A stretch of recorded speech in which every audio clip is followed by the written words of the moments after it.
जन टीवी में स्वागत आपका। मैं हूं योगेंद्र। आप देख रहे हैं नारी और नारी में। आज हम बात करेंगे एक उस देवी की जिसने अलख जगाई थी साक्षरता से लेके महिला स्वावलंबन, ऊंच नीच तमाम चीज़ों को, और अपने राजपाट के लिए गरीब जनता, असहाय उन लोगों के लिए समर्पित कर दिया था। हम बात कर रहे हैं अहिल्याबाई होलकर की, जिनकी 300वीं जयंती मनाई जा रही है। हर कोई उनके बारे में पढ़ करके ये आज भी ये प्रेरणा लेता है कि कहाँ राजपाट के बावजूद भी किस तरह से उन्होंने एक जन सेवा की तरह काम किया।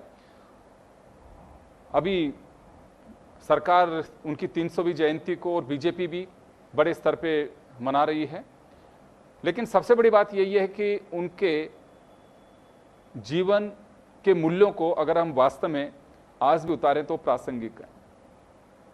उन्होंने महिला स्वावलंबन की बात की, नारी सशक्तिकरण की बात की, उनके कामों में दिखती थी, केवल कह नहीं रही थी। तो वाकई ऐसी महादेवी को हम नमन करते हैं। और नारी में आज महिला सशक्तिकरण की दिशा में यही बड़ा एक हमारा आज का एजेंडा है, जिसको लेकर के हम चर्चा करेंगे। हमारे साथ इस मुद्दे पर चर्चा करने के लिए बीजेपी से दीक्षा खंडेलवाल जी हैं, कांग्रेस से हमारे साथ भारती वर्मा जी हैं। भारती जी, आपके पास में आना चाहूँगा मैं। एक बड़े एजेंडे के रूप में सरकार भी मना रही है और उनका अपना एक विजन भी था। विजन की बात मैं इस वजह से कर रहा हूं कि कहाँ कितने सालों पहले उन्होंने ये बातें सोची कि महिला का सशक्त होना बहुत ज़रूरी है, गरीबों का कल्याण होना चाहिए, सबके लिए राजपाट एक जैसा होता है और सबके लिए समान अवसर होने चाहिए। उस वक्त, जो आज हम आज़ादी के बाद की बात कर रहे हैं, ये उस वक्त सोचा था। तो एक गैर राजनीतिक तरीके से अगर हम इसे देखें तो वाकई हमें लगता है कि आज वो हमारे लिए प्रेरणा है और प्रासंगिक भी हैं। जी मैम।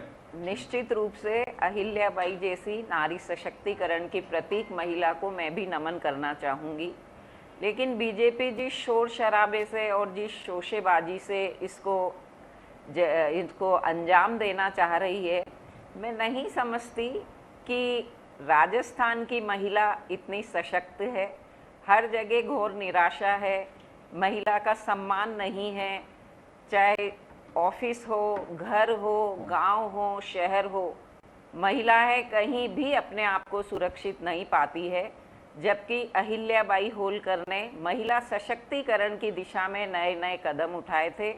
यहाँ तक कि मैं समझती हूँ उन्होंने महिलाओं को शिक्षा का अधिकार भी दिलवाया था। तो केवल बातें करने से या दिवस मना लेने से ही सब कुछ नहीं होता है। हमें उस दिशा में ठोस कदम उठाकर दिखाने चाहिए कि महिलाएं अपने आप को हर क्षेत्र में, अपने कार्य क्षेत्र में सुरक्षित महसूस कर सके। तो अभी आपको क्या लगता है कि सरकार उस दिशा में वैसे काम नहीं कर पा रही है? बिल्कुल बिल्कुल अनिश्चितता का दौर है। महिलाएं जब समाज की आधी आबादी हैं और अपने आप को किसी भी क्षेत्र में सुरक्षित ही जब महिलाएं महसूस नहीं कर पाएंगी। आज देखिए राजस्थान में जो इंग्लिश मीडियम स्कूल थे, Mahatma Gandhi English medium school, वहाँ की बच्चियों ने अपना नाम रोशन करके पूरे देश में अपना परचम फहराया है। जबकि यही भारतीय जनता पार्टी इन स्कूलों को मनमाने तरीके से बंद करने पे तुली हुई थी। तो हम कैसे कहें कि शिक्षा के क्षेत्र में महिलाएं अग्रणी बढ़ सकेंगी? जी दीक्षा जी, आपके पास में आना चाहूँगा कि निश्चित रूप से अहिल्याबाई होलकर की जयंती मनानी चाहिए और बहुत अच्छे से मनानी चाहिए, लेकिन बीजेपी शोबाजी ज़्यादा कर रही है, ये कांग्रेस का आरोप है। नमस्कार और आपके सभी दर्शकों को आज माता अहिल्याबाई होलकर जी की 300 जयंती की अनंत शुभकामनाएं। कांग्रेस का ये कहना बिल्कुल कोई अतिशयोक्ति इसलिए नहीं है क्योंकि कांग्रेस ने आज तक ऐसा किसी साधारण, भारतीय जनता पार्टी का जो संगठन है वो एक साधारण लोगों की जयंती को भी इतना उत्सव मनाता है। एक साधारण परिवार की बच्ची जिसने राजपाट की, जिसको कभी नॉलेज नहीं थी, उसने मराठा साम्राज्य को संभाला और अपने उस समय में, आज के 300 साल पहले की बात करें तो हिंदुस्तान की महिलाओं के लिए एक उदाहरण पेश किया, जिन्होंने शिक्षा के क्षेत्र में जो पहली महिला मैं कहूँगी शिक्षा, चाहे दुर्गावती हो, रानी लक्ष्मीबाई हो या अहिल्याबाई हो, तीनों ऐसी महिलाएं हमारे पास राजस्थान में बहुत उदाहरण है। हम ऐसी हर एक जो हमारे यहाँ पर महिलाएं उन सबके जयंती बनाते हैं। कांग्रेस सिर्फ गांधियों की जयंती बनाती है, यही सबसे बड़ी दुख की बात है। और कितनी शर्मनाक बात है कि जन टीवी राजस्थान के चैनल में बैठ करके एक महिला ये कह रही है कि राजस्थान की महिलाओं में इतना शौर्य नहीं है। शर्मनाक बात है। ऐसा कहने से पहले इन्हें 200 बार सोचना चाहिए। ये कब कहा इन्होंने? अभी इन्होंने कहा कि राजस्थान की महिलाएं इतना शौर्यपूर्ण नहीं है। आप इनका लास्ट डिबेट देखिए कि ये इतना शोर शराबा नहीं, इन्होंने ये कहा कि यहाँ पे इतनी नहीं है, आज रेप हो रही है, और रेप को आप ऐसे आज के दिन जोड़ रहे हैं। कानून व्यवस्था की बात की इन्होंने। हाँ, तो ये बिल्कुल गलत बात है। आप ये देखिए कि कितनी खूबसूरत बात है कि राजस्थान में इस उत्सव को, इस पूरे देश में ये उत्सव मनाया जा रहा है। नरेंद्र मोदी जी भोपाल में इस उत्सव को मना रहे हैं, इस जयंती को मना रहे हैं। इस जयंती को एक उत्सव की तरह मनाने का मोटो सबसे बड़ा ये सब उन महिलाओं के लिए उदाहरण है कि आप एक साधारण परिवार की होने के बावजूद भी राजपाट अगर आपको मिले तो आप संभाल सकती हैं, जो कि 33% आरक्षण के तहत नरेंद्र मोदी जी ने महिलाओं को दिया। आप बात करती हैं ये भाजपा ढोंग करती है। आपने क्या किया 70 सालों में? किसी महिला के लिए आपने बात की? आपके जो अगर मैं बात करूं पुराने के मंत्रियों पर रेप के इतने चार्जेस है, इतनी महिलाएं आपके मंचों पे उनके साथ असम्मान होता है। आप कैसे बोल सकता है कांग्रेस का कोई ये व्यक्ति?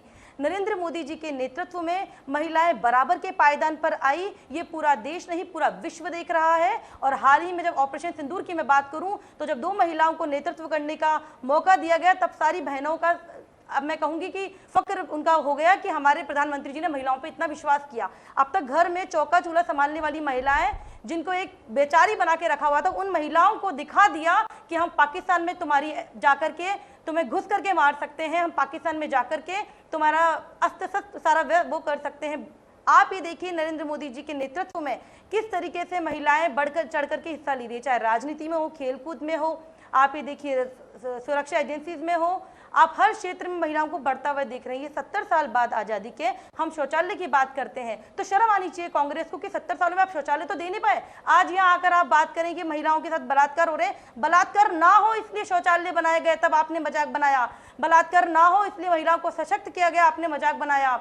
बलात्कार ना हो इसलिए महिलाओं को राज में हिस्सा मिले तो 33% आरक्षण दिया, आप उस पर मजाक बना रहे हैं। आपके पास खुद के पास कोई योजना है नहीं। आप नेहरू एयरपोर्ट, नेहरू स्मारक, गांधी स्मारक यही बना सकते हैं, आप इसके अलावा कुछ नहीं कर सकते हैं। अहिल्याबाई होलकर जैसी हजारों जो महिलाएं हैं वो एक उनके लिए उदाहरण है। जो महिलाएं आम परिवार की हैं जिनको ऐसा मौका मिलेगा तो वो ये करके दिखाएंगी। इसका सबसे बड़ा उदाहरण आगामी चुनाव में आप सरपंचों के चुनाव में देखिए, जिन बेटियाओं ने 10वीं 12वीं करी है, जो महिलाएं आज आर्ट्स में, मैंने कई ऐसी महिलाओं से मिली योगेंद्र जी जो बैचलर्स कर रही हैं, उनके मन में सपना है कि हम हमारे गांव को एक आइडल गांव बनाएंगे, क्योंकि नरेंद्र मोदी जी ने महिलाओं को जो पार्टिसिपेशन दिया गांव में वो बहुत पहले से था। पंचायत के चुनाव में महिलाओं का पार्टिसिपेशन था, लेकिन अब एजुकेटेड महिलाएं पार्टिसिपेशन ले रही है। वो इस देश को बदलेंगी, क्योंकि गांव से ही हमारा देश बना है, वो इस देश को बदलेंगी। तो ऐसी महिलाओं को एक पायदान पे लाके खड़ा किया और ये बहुत खूबसूरत दिन है आज का। इसको इस तरीके की, मुझे नहीं लगता था कि कांग्रेस ऐसे शुरू करेगी। आज का दिन हम सभी महिलाओं के लिए, राजस्थान की हर महिलाओं के लिए, देश की हर महिलाओं के लिए गौरवान्वित करने वाला क्षण है कि हम लोगों को 300 साल पहले वो हिस्सा मिला हमारे देश के। This is the beauty of our country, it is the example of modernity. Yogendra ji कि 300 साल पहले एक महिला को ऐसा मौका मिला तो उसने राजपाट में अपना बढ़ चढ़ के हिस्सा दिखाया, और ना केवल हिस्सा लिया बल्कि दुश्मनों को धूल चटाई। जी भारती जी, अभी सुना आपने सिद्धांत थे, उनकी जो कार्यशैली थे, उन्होंने महिलाओं के सम्मान के लिए जो काम किए, जो त्याग और जो बलिदान इस देश की महिलाओं के लिए दिए, मैं ये समझती हूँ कि उनकी प्रासंगिकता आज के समय में बहुत ज़्यादा ज़रूरी है। वो बहुत ही प्रासंगिक हैं। केवल टॉयलेट बना देने से, शौचालय बनाने से बलात्कारों की संख्या कम नहीं होती है। ये हम सब अच्छी तरह से जानते हैं कि बलात्कार का ग्राफ आज राजस्थान का चरम पे है, जो ये बहुत ही शर्मनाक कृत्य है। यदि आप बात करती हैं महिलाओं के सम्मान की, कांग्रेस में आयरन लेडी के नाम से मशहूर श्रीमती इंदिरा गांधी, जिन्हें पूरे वर्ल्ड का चप्पा चप्पा जानता है और उनके कार्यकलापों के आगे नतमस्तक रहता है। दूसरी बात, अभी हाल ही में एक शर्मनाक कृत्य जो पहलगाम में हुआ और जिसकी पीसी के लिए हमारे देश की कर्नल जो उच्च पद पर आसीन सोफिया कुरैशी जी थी, उनके सम्मान में क्या कशीदे कढ़े गए, जो ये किसी से भी छुपा हुआ नहीं है। पूरे देश में इसका घोर विरोध किया है। जो भारतीय जनता पार्टी के नेताओं ने महिलाओं के सम्मान को चोट पहुंचाते हुए जो अनर्गल बयानबाजी की, उससे सारा देश शर्मसार हुआ। वो तो इतने उच्च पद पर आसीन महिला थी, और बाकी छोटी मोटी महिलाओं का तो क्या हश्र होता है, ये हम सब बहुत अच्छे चलिए से भारती जी, जानते मैं एक बात जानना चाहूंगा। चलिए, ये तो कुछ इश्यूज रहे, आपके पॉलिटिकल बयानबाजी है, मुझे लगता है राजनीति है तो बयान भी होंगे, ये कोई मुझे अतिशयोक्ति भी नहीं लग रही है, इसमें कोई गुनाह भी नहीं, आपस में आप लोग करिए, होते भी रहेंगे। लेकिन क्या वाकई ये माना जाना चाहिए कि जो सोच 250 साल पहले, क्योंकि 300वीं जयंती मना रहे हैं, तो 250 साल पहले जब उनको अवसर मिला था, तब से उन्होंने, उनके पिता भी उसी सोच के थे, जो उन्होंने शिक्षित करने के लिए उन्होंने ठाना कि इनको पढ़ाना चाहिए। वो स्कूल भी गई और उसके बाद में उन्होंने भी उसी तरह से साफ सफाई, कितने स्थानों घाट बनवाना, गरीबों के कल्याण की योजनाएं लागू करना, वो उस दौर में तो वाकई ये नहीं सोचना चाहिए कि हम केवल आज़ादी के बाद की जो रूपरेखा तय की वही, कुछ ऐसे आज भी हमारे इतिहास के पन्नों में हैं महापुरुष जिनसे हमें प्रेरणा लेनी चाहिए। और मुझे लगता है कि इतिहास इसी बात के लिए हमें अग्रसर करता है कि हमें उन पीढ़ियों से सीखना चाहिए। बहुत सारी ऐसी चीज़ें हैं जो अहिल्याबाई होलकर से आज भी, वो मैंने पहले भी कहा कि उनके सिद्धांत, उनके काम आज भी प्रासंगिक है, सही मायने में उन्हें याद कर रहे हैं, तो हमें उन्हें जीवन के मूल्य में उतारना भी चाहिए। ऐसी महिलाओं का कांग्रेस भी बहुत सम्मान करती है। केवल फर्क ये है कि हम शोशेबाजी में ज़्यादा विश्वास नहीं करते, कुछ कर दिखाने में विश्वास करना चाहिए। यदि भारतीय जनता पार्टी की सरकार है तो महिला सुरक्षा के लिए क्या ठोस कदम उठाए जा रहे हैं, उनके सम्मान में, अहिल्याबाई होलकर के सम्मान में ये आज निश्चित करना चाहिए था कि हम महिलाओं की इज्जत आबरू के लिए, बहन बेटी की मान आज इन्होंने एक बटालियन जो कालिका, जिसका इन्होंने मुख्यमंत्री ने अपने बजट घोषणा में भी की थी, उसको आज उसकी टीम को हरी झंडी दिखा करके रवाना किया है। उसे मुझे लगता है कि सुरक्षा ऐसे स्थानों पर हाल पायलट प्रोजेक्ट के रूप में मुझे लगता है कि अभी जयपुर से शुरू हो गया। हालांकि इसमें भी स्टाफ सारा वही है जो निर्भया में था, जो पता चला है, लेकिन फिर भी आज नहीं तो कल वो सामने चीज़ें आएंगी और वो स्क्वाड जो बनाया है वो महिलाओं के लिए कहीं ना कहीं दिखेंगी। देखिए, अगर एक जैसे निर्भया स्क्वाड अभी काम कर रहा है अशोक गहलोत के टाइम पे जिसे बनाया गया था, आज कालिका स्क्वाड भी बनाई गई है। अगर फोर्स में बच्चियों को इस तरह से मौका मिलेगा, लेकर के आएंगे, उनको मालूम भी है कि कहाँ इस तरह का निशंस हो सकता है, कॉलेज हैं, स्कूल हैं, या महिलाओं की जहाँ गैदरिंग है, तो मुझे लगता है कि आप जो कह रही हैं शायद उसी में एक कड़ी होगी ये जो कालिका टीम का जो आज इन्होंने फ्लैग ऑफ करके और रवाना किया है। मैं ये कहना चाहती हूँ कि हमारी सरकार के समय जो महिलाओं को न्याय दिलाने के लिए और जो हमारे मैनिफेस्टो में जो बातें महिलाओं के सुरक्षा, महिलाओं के अधिकार, महिलाओं को न्याय दिलाने के जो शुरू की गई थी सरकार द्वारा भी, वो भारतीय जनता पार्टी ने सारी योजनाएं लगभग समाप्त कर दी है। तो कैसे विश्वास किया जा सकता है कि आगे ये जोरदार तरीके से चल पाएंगी? जी चलिए दीक्षा, आपके पास में आना चाहूँगा। बात वहीं आती है कि शोबाजी नहीं करनी चाहिए और करना चाहिए। कांग्रेस का मानना है कि हमने भी बहुत कुछ किया है और उसी दिशा में काम किया है। शोबाजी जो बात कह रहे हैं वो खुद एक परिवार के नाम पर शो करते हैं, वो कठपुतली का नृत्य करते हैं। कभी प्रियंका, कभी सोनिया, कभी राहुल, कभी प्रियंका, कभी सोनिया, कभी राहुल, एक पपेट पीएम बना देते हैं। देश की जनता बहुत समझदार है, ये एक मॉडर्न एरा है योगेंद्र जी, इसमें किसी को कुछ ज़्यादा बताने की जरूरत नहीं है, जनता समझदार है। तीसरा टर्म भारतीय जनता पार्टी के नेतृत्व ने, एक चीज जानना चाहूंगा आपसे भी, कांग्रेस कभी भी किसी भी मुद्दे पे कोई भी बात होती है तो गांधी परिवार के बाहर जाती है? कांग्रेस बीजेपी सॉरी, किसी भी मुद्दे पे हम बुलाते हैं तो केवल बस एक ही मुद्दा होता है कि गांधी परिवार। कांग्रेस गिरी हुई गांधी परिवार के अंदर है ना, कांग्रेस है कहाँ? आम कार्यकर्ता से जाके पूछिए, आज तक कभी कोई आम परिवार के किसी भी युवा नेता को मौका मिला? उनकी पार्टी है, उनका एजेंडा है। ऐसे नहीं होता है इस देश में। राजनीति में वही अगर नवयुवकों को हम मौका नहीं देंगे, आप और हमारे जैसे परिवारों के तो लोगों ये को मौका कांग्रेस नहीं का देंगे, इंटरनल टेंशन है कि वो कैसे उस पार्टी को चलाते हैं। बीजेपी क्यों इतनी तो चिंता कर रही है कांग्रेस की? भारतीय जनता पार्टी जो आइडियोलॉजी के साथ काम करी, उस पर प्रश्न जो लगा रही है, उन पर मैं ये प्रश्न लगाती हूँ कि वो परिवारवाद की राजनीति करते हैं, हम तो देश हित की राजनीति करते हैं। वो परिवारवाद की राजनीति करते हैं, हम सबको एक पंक्ति पे ला करके काम करने की बात करते हैं। हमारे लिए सभी धर्म के लोग एक है, हमारे लिए सभी जाति के लोग एक है, हमारे लिए अमीर गरीब किसी का बैकग्राउंड नहीं देखा जाता। हमारे यहाँ पर किसान का पुत्र जो है प्रधानमंत्री बनता है, हमारे यहाँ पे चाय बेचने वाला प्रधानमंत्री बनता है, हमारे यहाँ पे गरीब किसान का बच्चा मुख्यमंत्री बनता है। आप अपने उदाहरण दे दीजिए, जो गांधी परिवार की चप्पलें उठाता है उसी को कुर्सी दे दी जाती है। मनमोहन सिंह जी प्रधानमंत्री थे, पूरे विश्व को पता है कि डमी कैंडिडेट प्रधानमंत्री थे, चाबी उनकी सोनिया गांधी जी के हाथ में थी। आज नरेंद्र मोदी जी जिस तरीके से बेबाक होकर के पूरे विश्व में भारत की साख को बनाए हुए हैं। आज आप देखिए, हमने लखपति दीदी की बात करी, आज ही के दिन की मैं बात करती हूँ, आज के दिन हमने 1800 लखपति दीदियों को लाभान्वित करा ऋण दे करके। अब इनको डेटा पे बात करते हैं, फिर इनके और प्रश्नों का मैं उत्तर दूंगी। 16,944 बालिकाओं को आज प्री मैट्रिक के तहत 5.8 करोड़ रुपए बांटे गए। 6,489 बालिकाओं को गार्गी के तहत बांटे गए। गर्भ की पाठशाला जो बहुत जरूरी है, आज भी गांव में महिलाओं को बड़ी डिलीवरी के टाइम पे जो दिक्कतें होती है, हाइजीन का इशू हुआ, इस पर नरेंद्र मोदी जी ने पहले ही टर्म में काम करना शुरू किया था। और आप देखिए शिशु मृत्यु दर में बहुत गिरावट आई है। 32,755 बालिकाओं को 11 करोड़ रुपए स्थानांतरण किए गए हैं।